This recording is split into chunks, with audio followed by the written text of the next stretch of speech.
This month's winner, Reissues. Reissues is a map package created by various level designers, all fans of the original Half-Life. The episodes are completely different setting, story and different goals, and are only vaguely held together by the starting and ending sequence. You can choose from them Quake 1 Slipgate style once the intro is over. I'm going to review each episode one by one. Let's go.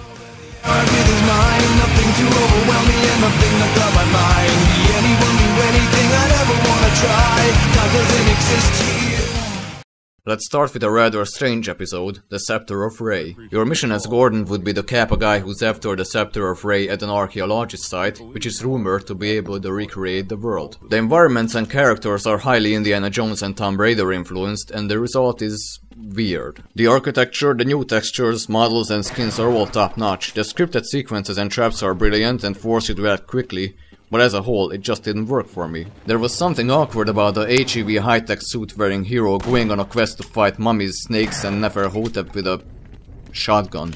It felt like a bad episode of Relic Hunter, only here Sydney was replaced by Gordon. Overall, great mapping, nice custom content, but the plot just didn't fit in the Half-Life universe for me.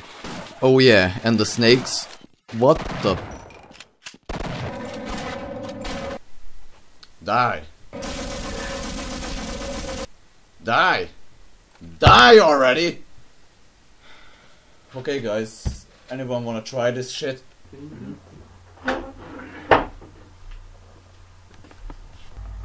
Die!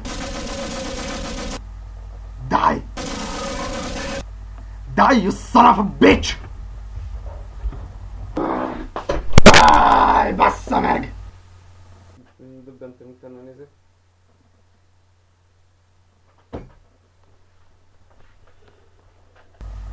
Die! Die! Die!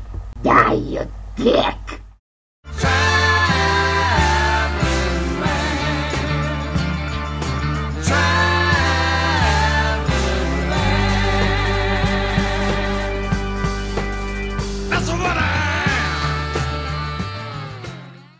Now let's move on. Next up is Cyan. Before I tell you anything specific, let me say one thing. Wow. This episode takes place in an alien-infested laboratory on Mars, I presume. It pretty much looks like that from the opening scenery. As a matter of fact, for a second I thought I was playing Red Faction. This outdoor environment already had me immersed in a sort of abandoned place no one can hear you scream feeling, and it only got better when I entered the labs. What welcomed me were precise brushwork, sharp textures, moody lighting with clever use of sprites, and what really impressed me, interactive battery chargers, health stations and retinal scanners. I found this a nice idea, and it really made me feel like I was actually in a futuristic laboratory.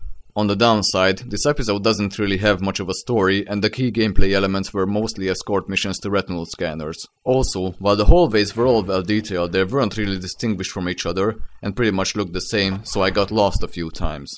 But the worst part of this episode was the ending, which was just plain annoying.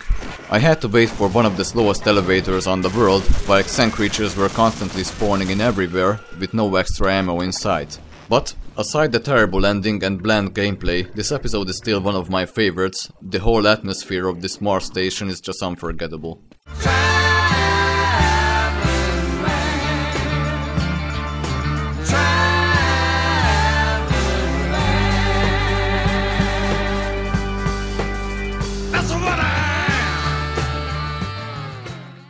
Let's continue with Echo Transit. This episode has clearly been inspired by Blue Shift. In fact, it features almost every gameplay element from the ending of this Half-Life add-on, with a few changes. This time the goal is to charge up an engine instead of a battery, but the procedure is more difficult because the engine also needs to be escorted and brought back in safety. As mentioned before, the influence of Blue Shift is noticeable. The scientist talking to the player looks and sounds like Dr. Rosenberg, some sentences also might sound familiar. The final teleport sequence is exactly the same, and we can also find it connect the wires with a barrel puzzle, which took me ages to figure out back when I was first playing through Blue Shift. Gameplay wise, the fights were pretty fun and well balanced up until the point where I needed to escort the engine back. There were suddenly soldiers coming out of every container, and I had to disarm a bomb surrounded by explosives while finding them. I ended up having to quick load a billion times until I finally managed to do so. The whole place kept exploding with no apparent reason to do so. Maybe the soldiers ran through the lasers while searching for cover. When I finally got back onto the train, the elevator ride back to the dock was frustrating. There were lots of enemies in a dark space and I was left with the only cover being the train. In the very end I was forced to face endlessly respawning enemies just like in Cyan, but here I really had no place to run from the strikes of the wards. In conclusion, this episode seemed promising and was fun for a while, but the ending seemed rushed and was annoying as hell.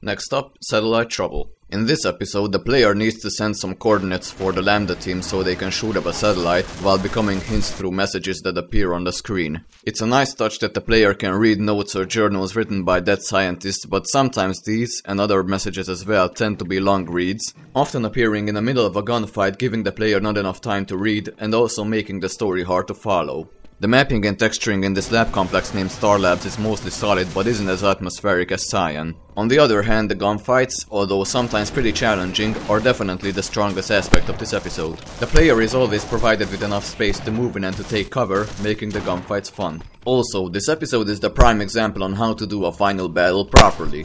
The player is given enough supplies, space and cover to fight the massive amount of soldiers in this final sequence, not to mention how funny it was when a unit got defeated. Overall, a fun episode.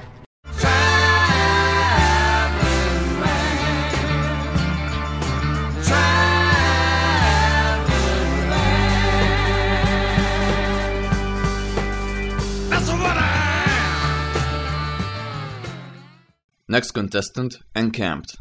In this short episode, hell breaks loose in a matter of seconds at an unnamed lab, which becomes rapidly infested with soldiers and sand creatures.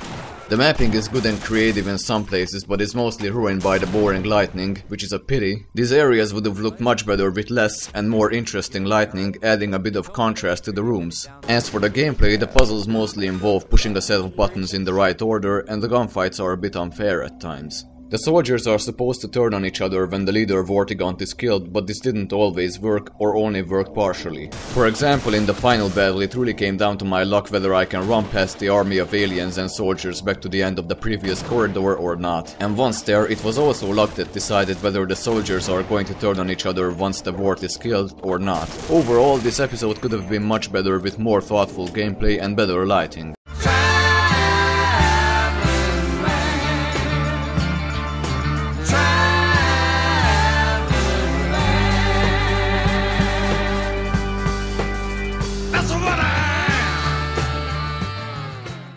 Next one, It's Safer Here. This episode is set undoubtedly in the Half-Life 2 universe. The player encounters in a matter of seconds he enters the first map, headcrab shipments, citizens and graffitis that are all trademarks of Half-Life 2. It's pretty short, probably the shortest of all episodes, but doesn't compensate for it with highly detailed texturing or lighting. The opening scene is boring with the overused stock Half-Life containers, terrain textures, prefabs, and dull lighting. On the other side, there are some atmospheric and precisely textured places like the canals, and the combined soldiers, health chargers and computers are all nice.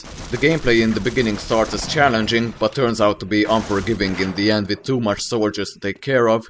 That gunner in the tower was definitely the hardest and a bitch to kill. After all that trouble, the ending was a nice touch, placing this episode as an intermezzo in the Half-Life 2 storyline.